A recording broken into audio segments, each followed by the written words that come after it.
আমার ডাক্তারের কাছে যাওয়ার সময় হয়ে গেল, এদিকে কিস্তি আলিয়ে আসতেছে না, কখন যে দিব আর কখন যে ডাক্তারখানায় যাব আমি।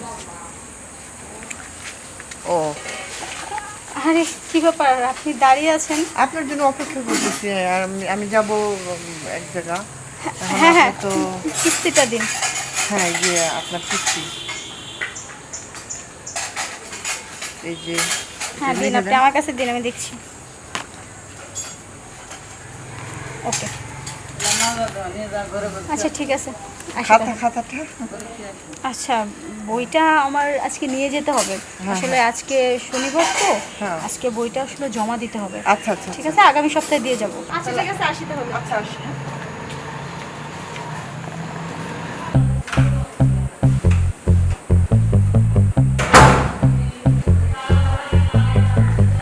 সুজন ভাই, সুজন ভাই, বাসায় আছেন? ম্যাডাম আসছেন? আসেন, এদিকে আসেন, বসেন বসেন। বাসা চলে আসছেন?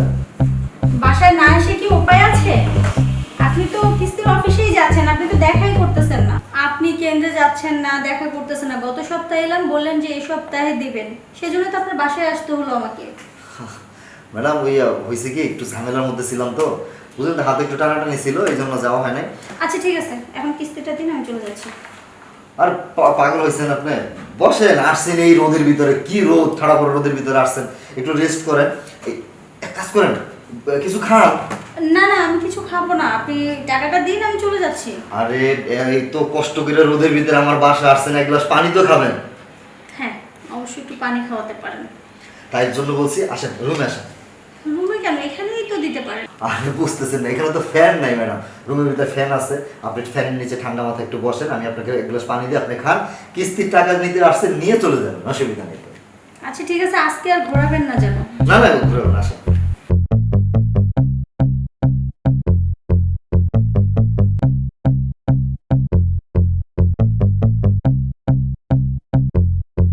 আসেন ম্যাডাম, আসেন। গরিবের ঘর, বসেন। আচ্ছা ঠিক আছে, এবার বইটা দেন আর এক গ্লাস পানি দেন, তাড়াতাড়ি খেয়ে আমি চলে যাই। আর হ্যাঁ শুনেন, গত সপ্তাহের টাকাটাও দিয়ে দেবেন। আপনার গত সপ্তাহের টাকা, এই সপ্তাহের টাকা আমি আরো এক সপ্তাহ অগ্রিমও দিয়ে দেবো, চিন্তা করেন না। আপনি শুধু শুধু মন খারাপ করতেছেন, আপনার প্রতি আমার মানে সব ঠিক আছে। আচ্ছা এবার আমাকে একটু পানি খাওয়ান। সরি সরি, বসেন, আপনি বসেন, পানি নিয়ে আসতেছেন।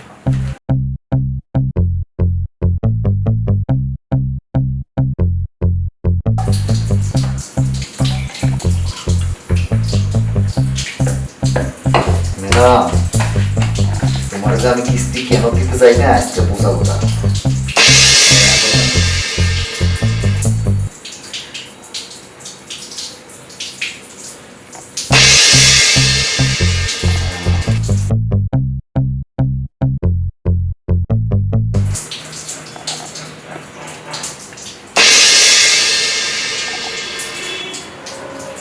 এই পানি খাইলে না 1 ঘন্টা তুমি বেহুশ থাকবে, আর এই কাজে এই 1 গ্লাস খাইলে না তুমি 1 ঘন্টার চেতনা পাইবা না, ঘুমাই থাকবা, কাম আমি গড়ে আলাম। ম্যাডাম এই যে নেন পানি। Thank you. ম্যাডাম চাইছিলাম যে এসি লাগাবো, বুঝছেন, গরিব মানুষ তো।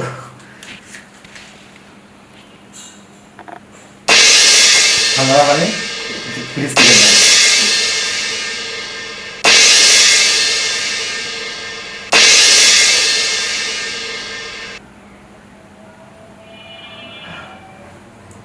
আরেক গ্লাস দেবো?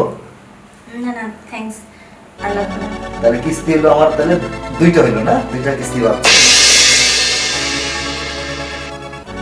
কিস্তির টাকা নিয়েই যাবেন আজকে একবার। ম্যাডাম ভালো লাগতেছে? মাথাটা ঝিমঝিম করছে। ওই যে রোদে আসছে তো ম্যাডাম, খুব বেশি খারাপ লাগতেছে ম্যাডাম? বাজেটা একদম ঝিমঝিম করছে। ওই যে রোদে আসছেন তো, ওই জন্য পানিটা খাইছেন না। আপনার কাজ করুন, আপনি একটু শুয়ে পড়তে পারেন একটু, যদি কোনো কিছু মনে না করেন। আমি ব্যাগটা সরাই দিচ্ছি।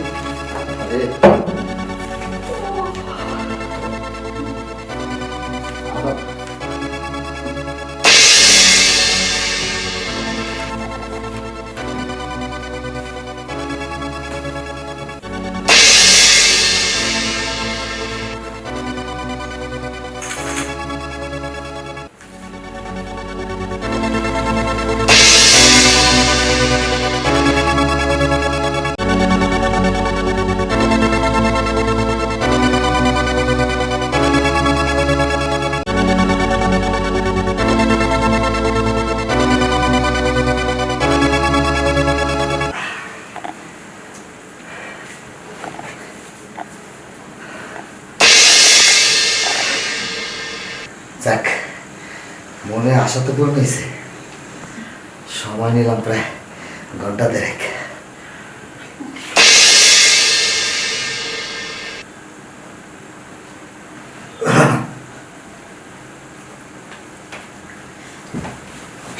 এ কি কি ম্যাডাম? আমি এখানে শুয়ে আছি কেন? ম্যাডাম ওই যে আপনি একটু মানে মাথা ঘুরছিল তো তাই শুয়ে পড়ছিলেন। এসব কি? আর গায়ে এসব ভেজা ভেজা কি লাগছে? আর আমার কাপড় সরানো কেন? কই না তো, কাপ কাপ ঠিকই আছে ম্যাডাম। না ঠিক নেই। তার মানে আপনি আমার সঙ্গে? ছি ছি, এটা কি করে করলেন আপনি আমার সঙ্গে? আমি তো আপনার বাড়িতে কিস্তি নেওয়ার জন্য আসছিলাম। আর ম্যাডাম কি কিস্তি তো নেবেন, বুঝার চেষ্টা করেন, চিল্লাবো লাগে না, পাশে লোক আছে কি নাকি ভাববেন। আপনি আমার সরলতার সুযোগ নিলেন, আমাকে একা খালি বাড়িতে পেয়ে আপনি আমাদের চিমচিম করতে। তার মানে হ্যাঁ, ওই পানির মধ্যে আপনি কিছু একটা দিয়েছিলেন, আর যেটার কারণে আমি আর কিছু বলতে পারিনি। কিছুদিন ম্যাডাম এই কিস্তি বই যে ভিতরে টাকা। রাখুন আপনার বই। আপনার মতো লোকের কাছ থেকে আমি কিস্তির টাকা নেবো? আমি এখন এই মুহূর্তে থানায় যাব আর গিয়ে আপনার নামে মানহানির মামলা করবো, নারী নির্যাতন মামলা করবো। আমি এখন এই মুহূর্তে যাব। ম্যাডাম শোনেন ম্যাডাম, আমি আর এক মুহূর্ত আপনার এখানে থাকবো না। আর দুশ্চরিত্র লোক কোথাকার। আরে ম্যাডাম শোনেন ম্যাডাম, জানগা যেমন চাই করেন গা। 2-3 মাস ধরে কাছে বউ নাই, মাথা আছে গরম হইয়া, তাই কিস্তির টাকা দেবার লিগে এই প্ল্যানটা করছিলাম। আর আপনার প্রতি তো আমার আগে থেকে একটা ভালো লাগা আসছিল, এখন যাওয়াই হোক। হাসে আবার মামলা টামলা করবো নাকি, তাহলে আমি বিপদে পড়ে যাবো ম্যাডাম।